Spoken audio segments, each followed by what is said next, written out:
Melnbaltas izteiksmīgas fotogrāfijas, kurās tvērti mirkļi no piekrastes iedzīvotāja ikdienas. Tādu Salacgrīvas un Ainažu pusi redzējis itāliešu fotomākslinieks Luka Bertī.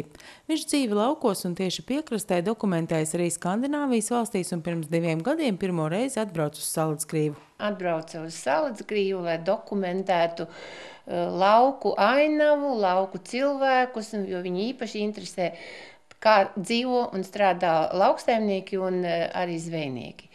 Un tā bija daļa no lielāka projekta Cilvēki un daba Latvijā.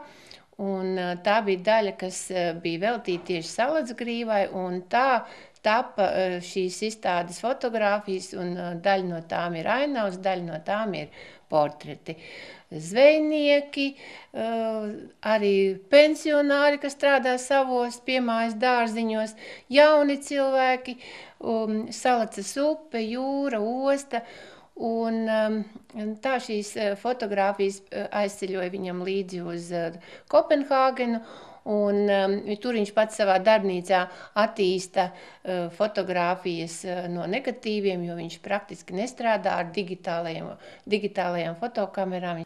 Interesanti, ka Luka Bertī nāk no senas itāļu dzimtas un saviem darbiem kā parakstu lieto ģimenes ģerboni, kas radīts 15. gadsimtā. Tās ir 2 lauvas, un šis viņu dzimtes ģerbonis datējas ar 1430. gadu, un Luka Bertī ir dzimis pats Florencē, un tur arī audzis, skolojies, bet fotogrāfa specialitāti, profesiju apguvis pēc tam Milānā, un strādājis arī ar stilu fotogrāfiju, tātad ar modes mākslu, ar komerciālo fotogrāfiju, bet sapratis, ka tas viņu īsti neinteresē.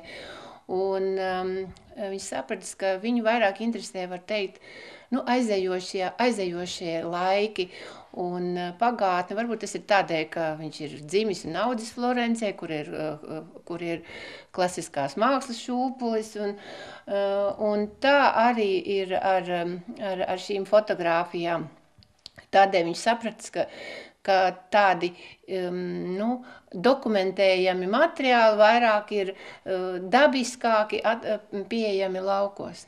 Salacgrīvas vārds, pateicoties fotogrāfam, izskanēs arī plašāk, jo plānots, ka fotogrāfijas būs apskatāmas arī ārpus Latvijas robežām. Šis lielais projekts, kas viņam ir kopā ar Baltijas valstīm un vispār ar Skandināvijas zemēm, viņš ir starptautiski jau pazīstams fotogrāfs, kuram ir izstādes jau Norvēģijā un būs vēl Norvēģijā, un Latvijā un Dānijā. Un gala rezultātā šis projekts, cik es saprotu, noslēgsies 2016. gadā, nākošgad, un viņam ir iecerē Florences Nacionālajā vēstures muzejā veidot vienu kopīgu izstādi. Un mēs būsim vieni no šīs izstādes līdzautoriem. Izstāde Cilvēki un daba no Salacgrīvas līdz Ainažiem būs apskatām līdz pilsētas svētkiem augustā.